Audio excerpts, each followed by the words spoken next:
El Ministerio Apostólico Altar de Jehová de Eclesia presenta lo mejor del trigo. Apóstol Lourdes Bravo de Villar. Vamos a hablar sobre liderazgo. Un nuevo liderazgo se levanta en este tiempo. Efesios capítulo 4, versos 11 y 12. Él mismo, hablando de Dios, constituyó a unos apóstoles, a otros profetas, a otros evangelistas, a otros pastores y maestros. ¿A fin de qué? A fin de perfeccionar a los santos para la obra del ministerio, para la edificación del cuerpo de Cristo. Cuando somos creyentes jóvenes, y ustedes son creyentes jóvenes, ninguno ha alcanzado la madurez. Son creyentes jóvenes. Necesitamos ser pastoreados por personas que nos mentoreen y nos ayuden. ¿Hasta cuándo? Hasta que podamos depender directamente de Dios. Siempre va a haber alguien mayor, pero ya nosotros podemos relacionarnos con Dios a través de la oración, a través de la enseñanza, de la lectura, de la palabra. Todo cristiano necesita un mentor. Cuando la Biblia llama a la iglesia a ser discípulos, es precisamente a enseñarles, como dijo el Señor, a guardar todas las cosas que Él nos ha enseñado. Entonces, personalmente no fui pastoreada ni mentoreada por nadie en específico. Dios usó diferentes personas para corregirme el rumbo. Mientras Él me enseñaba y me corregía también a través de la palabra. Y los libros que Él mismo me daba los nombres para que yo busque los libros donde pudiera estudiar. Y así Él iba corrigiendo lo deficiente en mí. El mejor de los mentores es el Espíritu Santo, porque a través de la palabra, en la misma Biblia, dice que los ancianos tienen que enseñarle a los más jóvenes. Y cuando habla de ancianos, no está hablando de canas. Cuando habla de ancianos, está hablando de otros cristianos maduros en la fe, con más experiencia, con más conocimiento que nosotros. Y por experiencia propia les aconsejo tener un mentor cercano que pueda ayudarles con tantas preguntas que vienen a la mente. ¿Para qué? Para que les vayan enseñando con amor. El amor que el mismo maestro pone en el corazón del mentor para guiar a otros a la fe. La palabra mentor espiritual no aparece directamente en la Biblia. Sin embargo, eso no significa que no refleje el concepto bíblico. Porque sabemos que entre los dones espirituales, Dios otorgó para la edificación de la iglesia el don de la maestría o don de maestro. Los 5 oficios ministeriales relacionados aquí son dones que Dios dio para nutrir, para equipar a la iglesia. No es un título para control, no es un título jerárquico. Pero hoy vamos a centrarnos en la enseñanza, en qué es un mentor. Porque un mentor es un maestro que transfiere su conocimiento a un discípulo. Hay ejemplos en la Biblia. Melquisedec le dio mentoría a Abraham. Abraham le pagó a Melquisedec los primeros diezmos antes de la ley. Y Melquisedec sacó pan y vino y compartió con Abraham. Moisés mentoreó a Josué. Samuel fue mentor de David. Elías fue mentor de Eliseo. Y Jesús fue mentor de sus discípulos. Un mentor es aquel que enseña, que dirige, que corrige a su discípulo y que ejerce la función de padre. Así como el apóstol Pablo puso su conocimiento a disposición de pastores jóvenes, como lo fue Timoteo. Un mentor espiritual otorga consejería por amor y también provee ideas, provee dirección paternal. Porque un verdadero mentor se identifica con el carácter del Dios que lo llamó. Por eso es que Pablo se dirigía a Timoteo y a Tito como hijos espirituales. Toda su comunicación con ellos era para fortalecerlos y motivarlos en sus respectivos ministerios. Y en ninguna de las cartas se lo ve a Pablo imponiendo su autoridad. No me imagino al apóstol Pablo cobrándole $1,000 a cada uno como requisito para darle cobertura. Aunque algunas iglesias le mandaban a Pablo ofrendas para financiar su ministerio. Digo esto porque hay un abuso y mal uso del concepto de mentoría espiritual. Todo pastor necesita ser enseñado, adiestrado, pastoreado. Necesita también estar bajo autoridad. ¿Por qué? Porque en momentos de crisis, en situaciones decisivas, el pastor no puede acudir a los líderes, a los miembros de la iglesia para ser, para ser enseñado. No puede, porque la autoridad máxima, ¿cuál es? El pastor. Tiene que ir a un nivel más alto. Porque los miembros de su iglesia, más adelante, los líderes pueden usar la confesión del pastor en tiempos de crisis para traicionarlo y para herirlo. Por eso es importante saber con quién contamos y a quién contamos también nuestros secretos. Y para eso los mentores tienen más experiencia. Por otro lado, el pastor lleva las cargas emocionales de la congregación, porque vive ministrando. Y así como una vela se gasta, necesita alguien de experiencia ministerial probada que le brinde orientación, estímulo, consuelo, ideas y en ocasiones también dirección. Por esas y muchas razones el pastor local debe tener un mentor. Y un mentor con conocimiento, con experiencia, porque es necesario saber que en el cuerpo de Cristo no puede ejercer autoridad ministerial quien no está bajo autoridad. El que no se sujeta, quiere decir, no puede tener ovejas a cargo.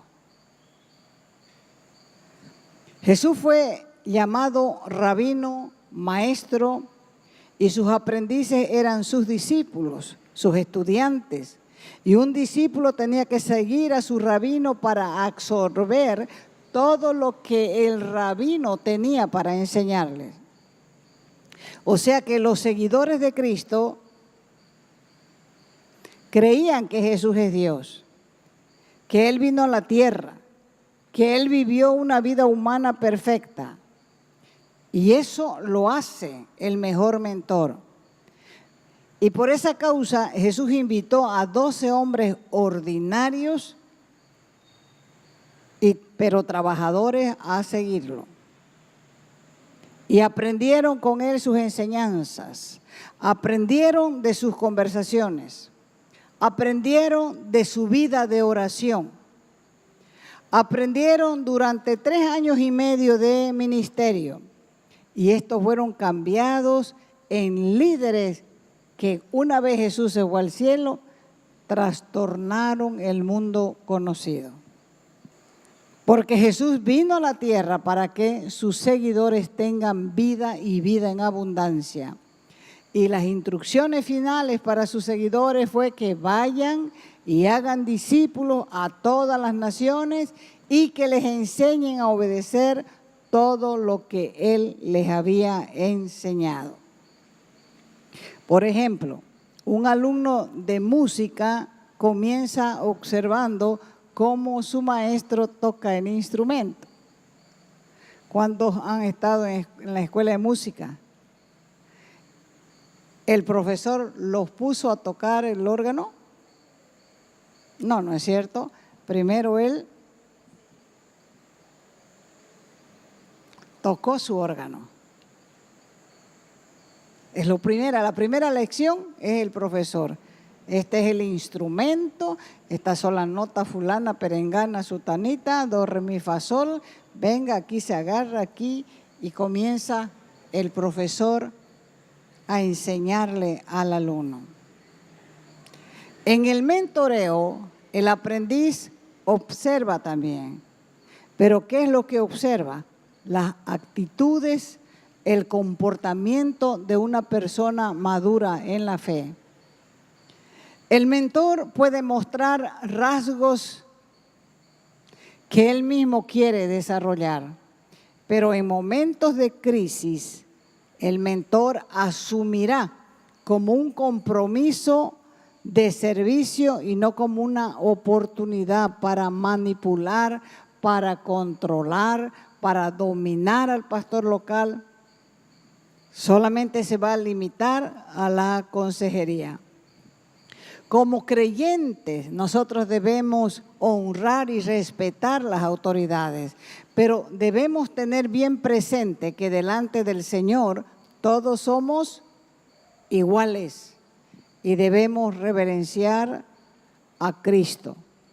Cuando Dios está formando una vida, le da un mentor para que esa vida sea discipulada, esa vida sea entrenada.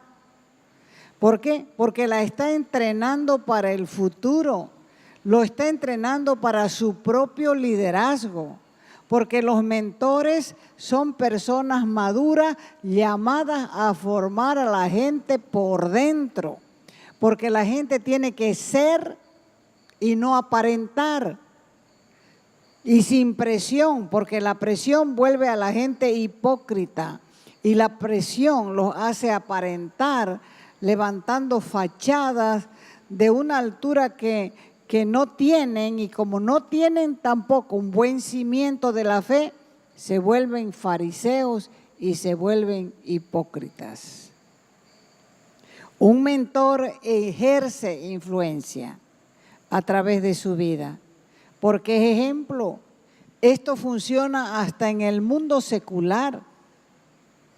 Por ejemplo, en los negocios, el 71% de las compañías tiene un mentor para sus empleados para enseñarles las cosas que tienen que desarrollar. Los jóvenes que tienen mentores en los colegios tienen una mejor asistencia, tienen una mayor probabilidad de alcanzar un nivel mayor de educación. También tienen mejores actitudes hacia el colegio y la capacidad de tener mejores amistades también. ¿Por qué? Porque tienen más confianza y están copiando un modelo. ¿Cuáles son los principios para un mentoreo exitoso? Un mentor no reemplaza a un padre, ni resuelve problemas psicológicos. Su objetivo principal es ministrar, enseñarles a mirar a Cristo. En el mentoreo no es hacer discípulos nuestros, no son seguidores nuestros. Siempre hay que exhortarlos a asemejarse más a la imagen de Dios, porque Él es el único que produce el cambio. El mentor no pone su agenda en la vida de otro. Es su oportunidad que Dios le da de encaminar a otra persona, de caminar con esa persona a medida que Dios lo está moldeando a su imagen. Los líderes aceptan responsabilidades, tanto el mentor como el alumno. Ambos tienen la responsabilidad de entrenarse con compromiso, estableciendo los objetivos de esa relación. Así que, como mentores, Dios nos llama a ser pacientes con los defectos de las personas. Y conforme van creciendo, si se aferran a Cristo, irán cambiando. Porque no es lo mismo enseñar a predicar que formar líderes. Filemón, capítulo 1, del verso 1 al 7. Pablo dice, prisionero de Cristo Jesús. ¿Quién lo había encarcelado a Pablo? ¿Cristo Jesús? Pablo, prisionero de Cristo Jesús, y el hermano Timoteo a Filemón, nuestro amado hermano y colaborador. Y a la hermana Apia y a Arquipo, nuestro compañero de milicias, y a la iglesia que está en su casa, gracias a ustedes y paz de parte de Dios nuestro Padre y el Señor Jesucristo.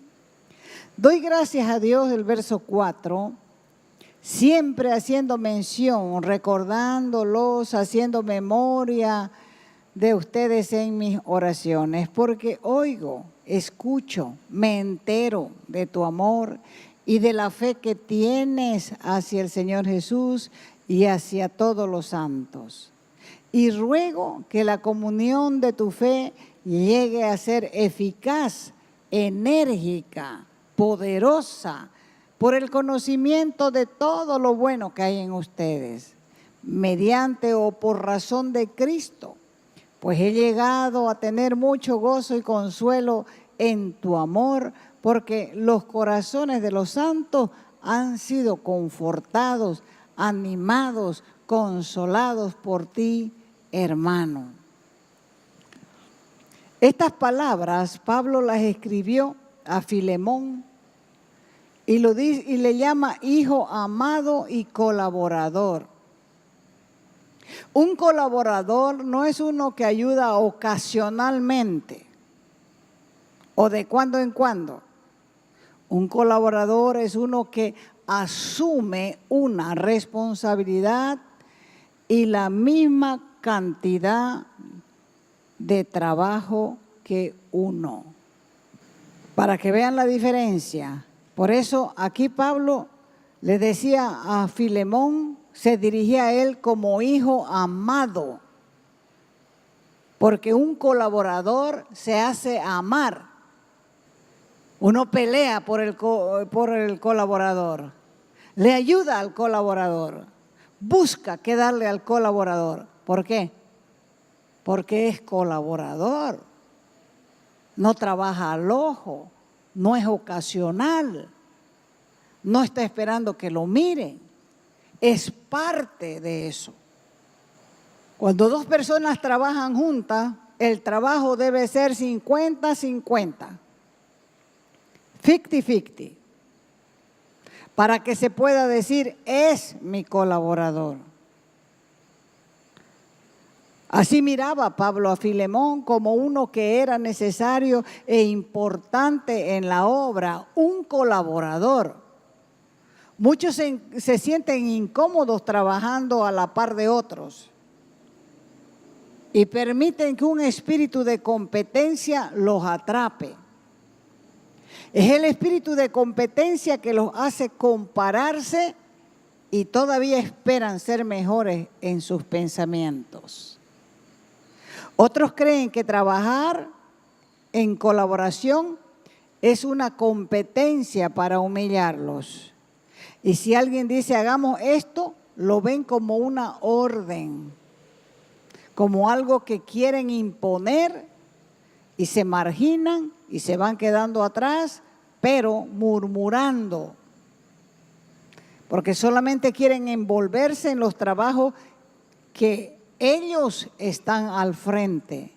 No han aprendido a trabajar en equipo y esto hace que el equipo se convierta en una amenaza para ellos.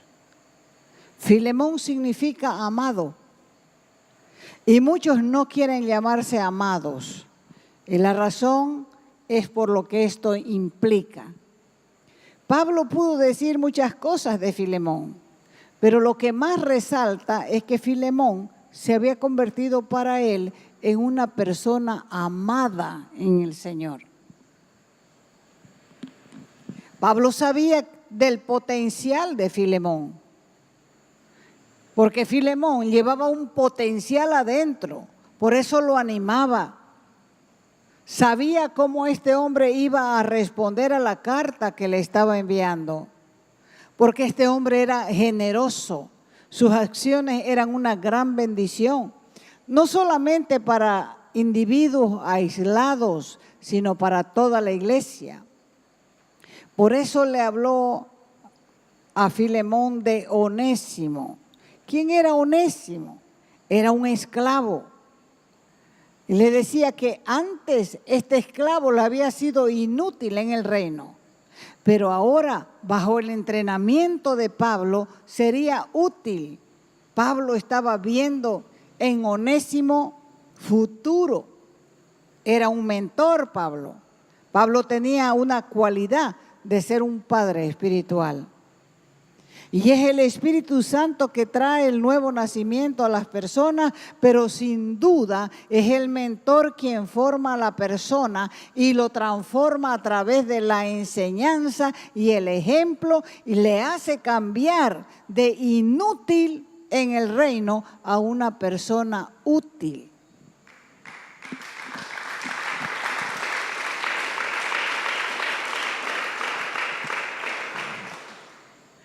Las actitudes son importantes.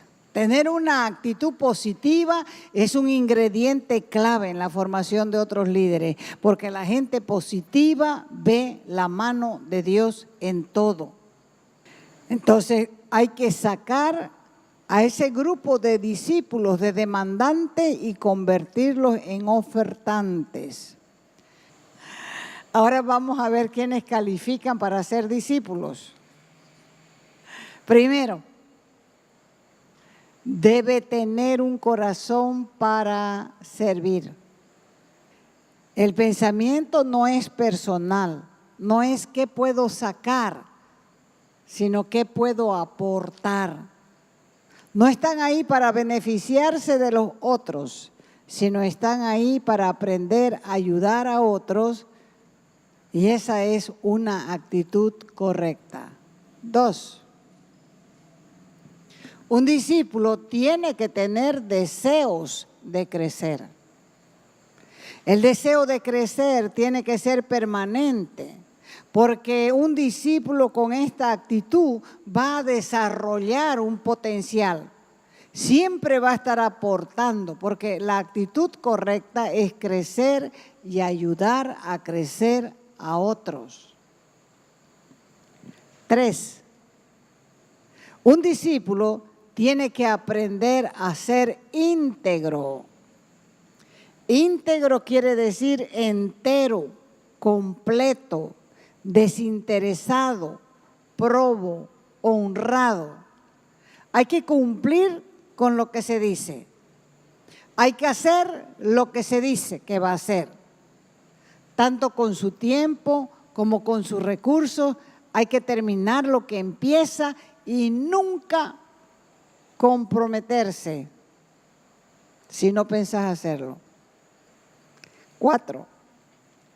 Un discípulo tiene que aprender lealtad.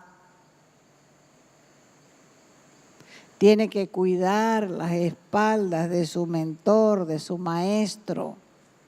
Leal es una persona fiel, honrado, sincero, que guarda fidelidad, que es recto, que es veraz.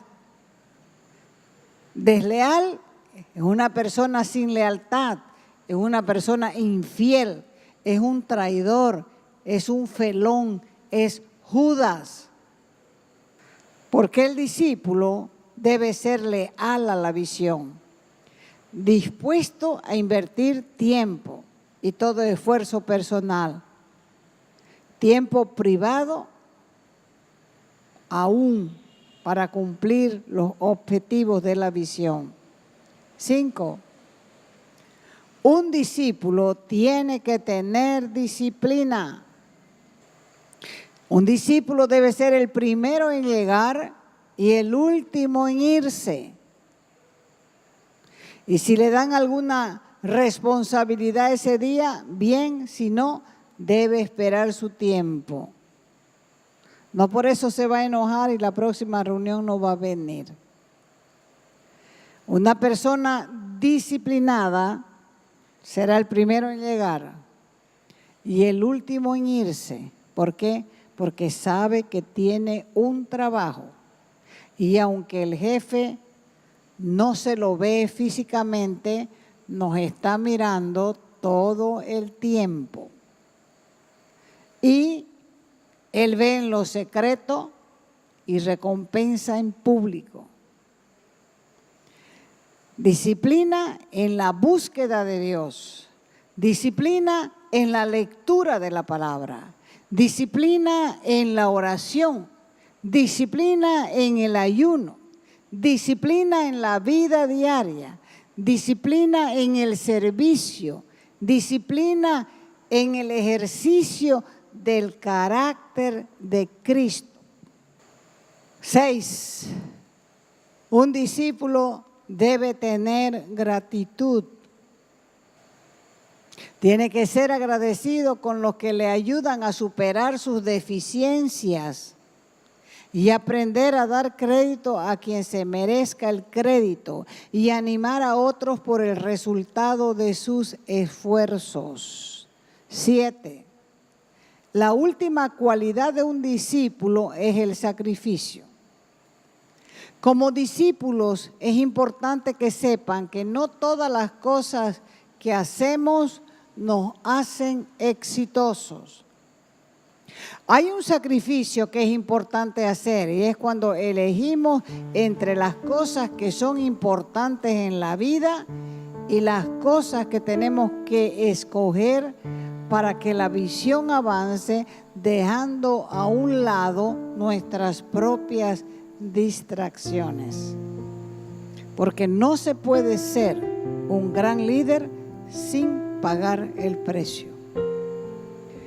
Dios está comenzando este tiempo en busca de líderes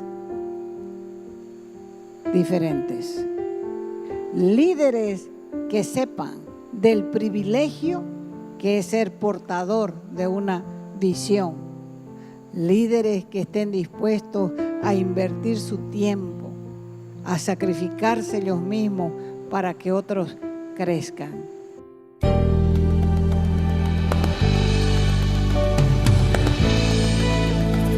Te invitamos a nuestras conferencias los días viernes, sábados y domingos a las 20 horas y el domingo a las 10 de la mañana.